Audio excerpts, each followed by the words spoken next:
इकडे गणेशोत्सवानंतर कोकणातून मुंबईत परतणाऱ्या चाकरमान्यांचे आजही हाल सुरूच आहेत। दक्षिणेकडून येणाऱ्या गाड्या आधीच भरून येत असल्याने कोकणातल्या अनेक स्थानकांवर लोकांचा खोळंबा झालाय। त्यात कोकणातल्या स्थानकांवर दक्षिणेकडून येणाऱ्या गाड्यांचे दरवाजेही उघडले जात नसल्याने लोकांचा संताप होतोय।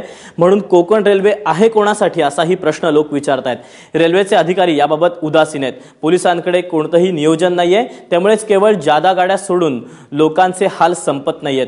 हे रेल्वेच्या लक्षात आणून देण्याची गरज आहे।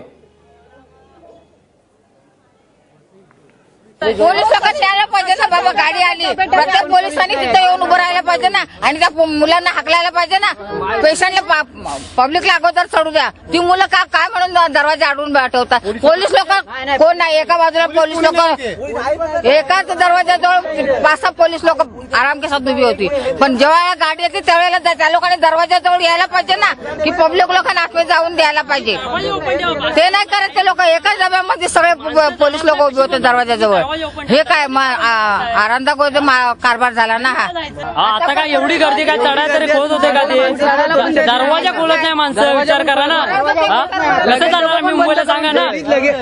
लेडीजचे डबे पण ओपन करत नाही। जेंट्स जाऊ द्या, लेडीज लोक तरी घेऊन जावा ना तुम्ही लोक। लेडीज लोकांना लेडीज समजून नाही घेणार, मग कसं जमेल सांगा तुम्ही लोक।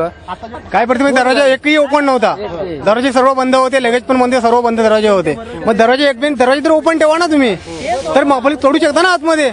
ते उठायचा प्रश्न अलग आहे, पब्लिक उठू शकतं, पण तुम्ही दरवाजे मेन म्हणजे ओपन ठेवा पहिले। पोलीस कोणी नव्हतं इथे, आरपीएफ नाही, पोलीस नाही, कोणी नव्हतं। हा इथे पाहिजे, हा सीझन कुठला आहे? गणपती सीझन आहे। पोलीस किंवा आरपीएफ इथे पाहिजेत प्रत्येक याला डब्याला, का नाही? रत्नागिरीला इथे आता दरवाजेच खोलले नाहीत, मग रत्नागिरीवाला माणसं चढणार कशी? हो, ते पुढे सरकतच नाहीत, माग बसलेले दरवाज्यातच। हा, मग चढणार कसं माणसं? उभी जाणार कशी पण जातात, लहान लहान मुलं असतात ना। आणि आता नेमकी काय अवस्था आहे जाणून घेऊयात। आमचे प्रतिनिधी सचिन देसाई आपल्यासोबत आहेत। सचिन, काय अधिक माहिती मिळतेय?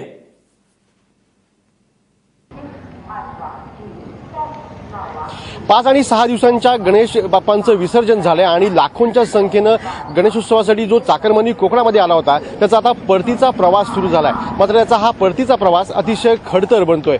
गेल्या काही दिवसांमध्ये प्रभू कृपेने कोकण रेल्वेच्या मार्गावरती गणेशोत्सवामध्ये मोठ्या संख्येनं ट्रेन सोडल्या गेल्या होत्या। यामुळे कोकणामध्ये येणाऱ्या चाकरमान्यांची फार मोठी सोय झाली होती। त्याच पद्धतीनं परतीच्या प्रवासासाठीही मोठ्या संख्येने ट्रेन्स या मार्गावर धावत आहेत। मात्र नियोजनाच्या अभावामुळे हा सगळा सावळा गोंधळ होताना पाहायला मिळतोय।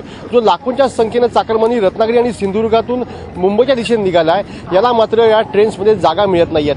कालपासूनची स्थिती अशी आहे की दक्षिणेकडून येणाऱ्या किंवा सिंधुदुर्गातून येणाऱ्या अनेक ट्रेन्स ज्या आहेत या पूर्णतः पॅक होऊन येत आहेत। त्यामुळे रत्नागिरी जिल्ह्यातील अनेक स्थानकांमध्ये प्रवाशांना या ट्रेन्समध्ये प्रवेशच मिळत नाहीये। अनेक बोगींचे जे दरवाजे आहेत हे बंद ठेवले जात आहेत। यामुळे प्रत्येक स्थानकामध्ये हा संघर्ष पाहायला मिळतोय। रत्नागिरी जिल्ह्याच्या राजापूर असेल, रत्नागिरी असेल, संगमेश्वर, चिपळूण, खेड या सगळ्या स्थानकांमध्ये काल दिवसभर आणि रात्री उशिरापर्यंत हा संपूर्ण संघर्ष पाहायला मिळाला होता। ट्रेन एखाद्या स्थानकामध्ये प्रवेश केला की जे चाकरमानी आहेत आपल्या सामान लहान मुलांसह अक्षरशः प्लॅटफॉर्मवरती इकडे तिकडे धावताना पाहायला मिळत आहेत। जो दरवाजा उघडा मिळेल तिथून प्रवेश करण्याचा प्रयत्न करतायत। मात्र या सगळ्या प्रकारामध्ये कुठेही कोकण रेल्वे आणि रेल्वे पोलीस दिसत नाहीयेत। रेल्वे पोलीस आणि कोकण रेल्वे यांनी थोडंसं नियोजन केलं तर हा संघर्ष टळू शकतोय। मात्र कोणतंच नियोजन इथं दिसत नसल्यामुळे हा गोंधळ आणि हा संघर्ष रात्री उशिरापर्यंत सुरू होता। जी स्थिती काल रात्रीच्या 5 ट्रेन्समध्ये होती ती स्थिती आज सकाळीही पाहायला मिळाली। आज सकाळी जी रत्नागिरी स्थानकातून रत्नागिरी दादर पॅसेंजर सुटली त्याला प्रचंड गर्दी होती, कारण काल रात्री ज्या 5 ट्रेन्समध्ये लोकांना बोगीचे दरवाजे न उघडल्यामुळे प्रवेश मिळाला नव्हता, हे सगळे प्रवासी रात्रभर कोकण रेल्वेच्या वेगवेगळ्या स्थानकांमध्ये थांबून होते आणि आज सकाळच्या दादर पॅसेंजरलाही प्रचंड गर्दी झाली आणि इथेही हाच संघर्ष पाहायला मिळाला। कोकण रेल्वेने जर थोडंसं नियोजन केलं, रेल्वे पोलिसांनी जर थोडंसं नियोजन केलं तर या संघर्षावर मात होऊ शकते। मात्र या सगळ्या नियोजनाचा अभाव दिसतोय आणि यामुळं आजची स्थिती, आज सकाळपासून ही परिस्थिती पाहायला मिळते।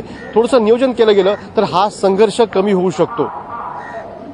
निश्चितच, त्यामुळे नियोजन शून्यतेचा हा सगळा परिणाम पाहायला मिळतोय। सचिन, तुम्ही या सगळ्या घडामोडींवर नजर ठेवून राहा, तुमच्याकडनं वेळोवेळी ताजी माहिती घेत राहू।